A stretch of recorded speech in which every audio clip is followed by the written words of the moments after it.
오늘은 망치에 대해서 이야기를 해볼 거고요. 앞에 준비되어 있는 망치는 제가 평상시 작업을 하면서 사용하고 있는 망치들입니다. 물론 전부 다 쓰지는 않고 실제로 쓰는 망치만 꼽아보면, 가장 많이 쓰는 것들만 꼽아보면, 자, 이 제일 작은 망치, 그 다음에 가죽 망치, 그리고 이 우레탄 망치, 이렇게 세 개를 제일 많이 쓰고, 이 세 개는 거의 쓰지 않습니다.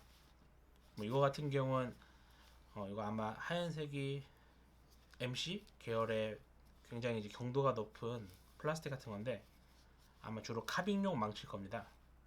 예전에 예뻐서 구입했는데 쓰진 않아요. 소리도 시끄럽고, 일단 이 부분이 단단하긴 하지만 제법 미끄럽기 때문에 우리가 정확한 타격을 할 때 약간 좀 미끄러질 가능성이 없지 않아 있어서 쓰지 않습니다. 다만 가지고 있는 이유는 그냥 예쁘니까.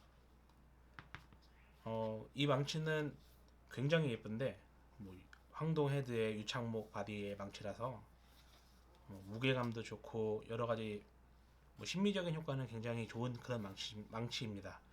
하지만 제가 쓸 만한 망치는 아니고, 아마 구두하시는 분들이나 카빙 쪽에서는 괜찮으실 수 있어요. 저희같이 바느질을 하고 망치로 실을 정리하는 경우, 예를 들어서 이렇게 바느질 되어 있는 부분을 정리할 때 망치로 따다다다다다닥 때리는 용도로는 적합하지 않습니다. 힘을 골고루 분산할 수 없기 때문에 아무래도 좀 망치 자국이 남을 수도 있고 해서 추천하진 않아요.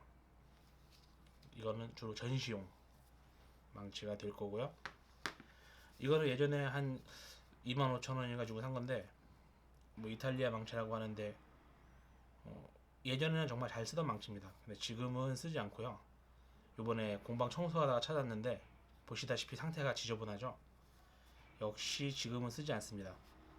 그나마 이 망치는 원래 쓰던 목적은 바느질 정리할 때 쓰던 용도였고, 바느질한 그 실을 정리할 때요, 이렇게 때려서 그런 망치였는데, 이 당시에는 제가 망치를 잘 쓸 줄 몰라서 이렇게 길게 잡고 망치질을 했었는데 손목에 부담이 굉장히 많이 갔었죠. 어쨌든 쓰는데 문제는 없는 망치니까 한 가지 설명을 드리면, 이 망치는 보시면 헤드 부분이 약간 배가 나와 있긴 하지만 심각하게 나와 있진 않거든요. 이 황동 망치랑 비교를 해보시면 차이점이 두드러지는데, 정리할 때 쓸 수 있는 망치로서 적당한 타격을 주고 그 다음에 힘을 골고루 분산시킬 수 있는 그런 망치가 되겠습니다. 그리고 이제 이 세 개의 망치, 개인적으로 제일 좋아하는 망치는 이 가죽 망치인데, 이거 예전에 그 소울 아틀리에에서 선물 받은 거거든요. 정말 좋은 망치예요. 개인적으로 제일 좋고. 근데 장단점이 있습니다. 일단 무게가 생각보다 가볍고 단단하고 쉽게 미끄러지지도 않고 해서 우리가 이제 목타를 뚫을 때 정말 좋은 망치인데, 단 두 가지 단점이 있습니다. 하나는 시끄럽고, 하나는 가죽으로 되어 있다 보니까 오래 쓰면 가죽 가루가 떨어지기도 해요. 사실 청소해 가면서 쓰면 문제는 아닌데, 그냥 구태여 말씀을 드리자면 그런 단점이 있고요. 개인적으로 무게감이라던가 밸런스는 제일 좋다라고 생각합니다. 단 가방을 만드시다던가 정말 두꺼운 걸 만든다면 적합하지 않아요. 지금 보시다시피 이 망치도 손잡이가 짧은데 원래는 길었던 걸 잘라서 저한테 주신 겁니다. 저도 이거 처음에 선물 받고 이 이후로는 이제 망치를 손잡이를 잘라서 쓰던가 아니면 손잡이가 짧은 망치만 쓰고 있고요. 이거는 역시 솔 아틀리에에서 공동 구매했던 망치인데, 이건 돈 주고 구입한 거고요. 우레탄 망치인데, 이 망치가 나오기 전에는 이탈리아 망치 중에 비슷한 우레탄 재질로 된 망치가 있었어요. 손잡이는 좀 더 훨씬 더 길고. 근데 이게 생각보다 자르는 게 쉽지 않거든요. 톱을 가지고 있다 하더라도 의외로 귀찮은 작업이기도 하고, 애당초에 짧게 나와 있는 망치인데, 개인적으로 지금 시계줄 제작할 때 많이 쓰고 있습니다. 원래는 많이 쓰지 않았는데 요즘에 이제 손목이 아프다 보니까 가벼운 망치를 써서 여러 번 뚫는 것보다 적당한 무게를 가진 망치를 써서 한 번에 타공하는 걸 좀 더 필요로 하고 있어서 사용하고 있습니다. 개인적으로 가장 잘 쓰고 있고요. 그리고 이 망치, 이거는 지금 신설동에 가시면 아마 한 15,000원, 2만원 정도에 판매되는 망치에 손잡이를 슬리커로 바꾼 거거든요. 원래는 그냥 일반 나무 손잡이인데, 제가 나무 손잡이가 오래 써서 좀 유격이 생기는 바람에 어떻게 할까 고민하다가 그냥 옆에 있는 슬리커가 있길래 나무 손잡이를 빼내고 슬리커를 넣어서 고정을 시킨 거죠. 지금은 뭐 되게 잘 쓰고 있어요. 바느질하고 나서 이렇게 정리할 때도 쓰고 있고, 뭐 슬리커질 할 일 있으면 이렇게 슬리커질도 하고 있고요. 개인적으로 이런 류의 아이템이 아마 아이디어 상품으로 나오면 다양하게 쓰실 수 있을 것 같습니다만 나오지는 않고 있네요. 일단 망치가 여러 개가 있는데 그 중에서 오늘 중점적으로 설명을 드릴 건 이 우레탄 망치가 될 거예요.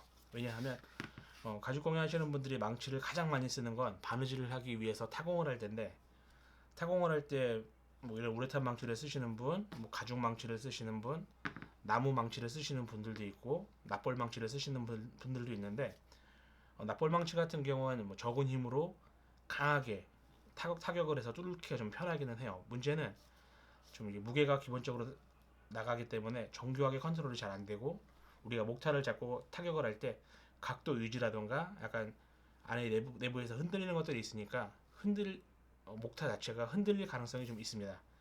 저처럼 이제 시계줄을 만드는 사람들은 되게 정교하게 만들어야 되는데 그런 과정에서는 무겁고 흔들리는 건 뭐 용납이 안 되거든요.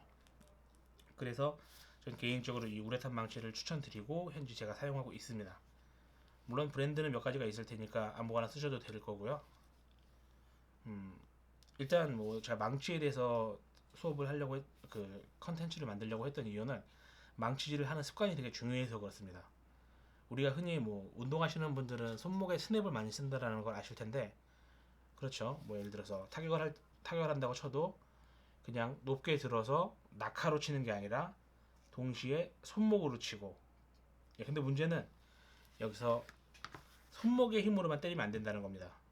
의외로 그런 분들이 적지 않게 계신데, 손목의 스냅을 이용해서 목타를 정확하게 타공한다고 땅 손목만 이용해서 치시면 결국엔 손목에 데미지가 갑니다. 저 같은 경우가 그랬고, 저는 지금 손목 관절에 하단부랑 상단부 두 군데 문제가 있고 현재 뭐 관절액도 좀 빠져나와서 굉장히 안 좋은 상태거든요. 저 같은 경우가 이런 시계줄에 이 길이 조절 홀을 구멍 뚫을 때도 펀치를 이용해서 하나씩 그냥 맨손으로 뚫었었습니다. 딱 힘으로. 그러다 보니까 손목에 무리가 많이 갔고, 망치질을 할 때도 그냥 거의 손목의 스냅으로. 어떻게 보면 좀 더 정교하고 빠른 작업은 가능한데 제 몸을 신경 쓰지 못한 거죠. 그래서 지금은 열심히 병원 치료를 받고 있고요. 그렇기 때문에 제가 말씀드리고 싶은 건, 망치질을 할 때는 적당한 높이까지 들어서 내려온 낙하하는 힘에 손목의 스냅을 적당히 섞어야 된다는 겁니다. 무언 하나에 집중하지 말고 밸런스를 맞추라는 이야기죠. 근데 여기서 중요한 것 중에 하나가 우리가 타격을 할 때 타격 지점이 중요해요. 예를 들어서 목타가 너무 길거나 너무 짧거나, 이 목타나 펀치 같은 것들을 타격하는 이 판이 너무 높거나 낮거나 뭐 그런 비율들이 있거든요. 보통 본인의 명치보다 실제 타격점이 좀 더 낮은 게 죄송합니다. 좀 낮은 게 신체 데미지는 좀 더 적습니다. 왜냐하면 위에서 아래로 내려 떨어지는 힘, 그다음에 손목의 스냅을 같이 이용해서 칠 수 있으니까요. 기본적으로 제가 추천하는 건 본인의 명치 앞쪽에서 나의 명치보다 조금 더 낮은 지점에서 타격이 돼서 그 도구가 무언가를 뚫을 수 있게 망치질을 하시는 걸 개인적으로 추천을 드려요. 요컨대 제가 지금 이걸 구멍을 뚫어 보자면 사전에 표시는 살짝 해놨고요. 조명이 오른쪽에 있으니까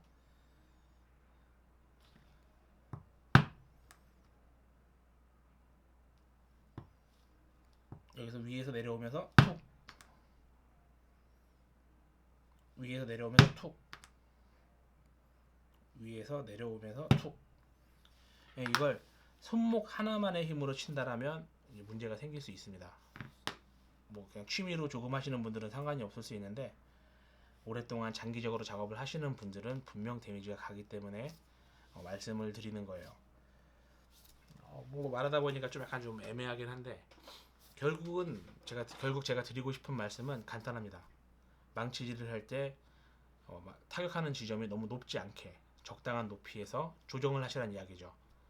기존에 뭐 책상이 높거나 낮다고 해서 그 높이를 고집할 필요는 없어요. 내가 일어서던가 아니면 책상을 올린다던가 아니면 책상 다리를 자른다던가 뭐 자세를 좀 바꾼다던가 하는 방법도 있을 수 있고, 타격을 할 때도 우리가 망치의 손잡이를 좀 자른다던가 아니면 짧게 잡는다던가. 근데 문제는 망치의 손잡이가 길 때는 짧게 잡을 수가 없습니다. 짧게 잡는다라고 쳐도 잡으면 걸리거든요. 여기 하복에 걸리기 때문에 기본 웬만하면 손잡이를 좀 잘라주시는 게 좋으실 거예요. 오늘은 망치에 대해서 그냥 이 정도 이야기만 하고, 내일이나 모레쯤에 망치 관련돼서 뭐 한 개, 두 개 좀 더 심층적으로 들어가서 한번 컨텐츠를 만들어 보도록 하겠습니다. 말씀드렸다시피 제가 대본 없이 그냥 원테이크로 진행하는 거라서 약간 좀 어리버리한 모습을 보이고 있는데, 이건 아마 시간이 좀 더 지나면 나아질 것 같습니다. 뭐 끝으로 망치별로 타격 시에 소리가 어떻게 바뀌는지 간단히 보여드리고 끝낼게요. 자, 가죽 망치, 우레탄 망치, 그리고 이거 아마 MC로 추정되는 망치. 일단 펀치나 목타를 타공할 때는 절대 금속성의 헤드를 가진 망치는 쓰지 않습니다. 예전에 딱 한 번 본 적 있어요. 자, MC 소재의 망치. 개인적으로 이건 추천하지 않아요. 카빙 하시는 분들이면 몰라도. 참고로 이 펀치를 잡을 땐 우리 펀치에 보면 여기 토출구가 있잖아요. 토출구의 위치를 항상 일정하게 하셔야 됩니다. 요컨대 우리가 원형 펀치든 뭐 일자 펀치든 좌우 대칭이 똑바로 맞지 않는 경우가 워낙 많아서 기본적으로 우리가 대칭을 최대한 패턴을 기준으로 맞춰주려면 내가 잡을 때 이 토출구를 뭐 특정 방향, 저 같은 경우는 제 몸을 보던가 아니면 혹시 제 시야 쪽으로 이렇게 놓고 치는데, 그걸 선택해서 항상 동일하게 하시면 좀 더 균일한 품질을 얻어내실 수 있을 겁니다. 자, 그러면 MC 딱 가죽 망치, 아마 이게 제일 시끄러울 거예요.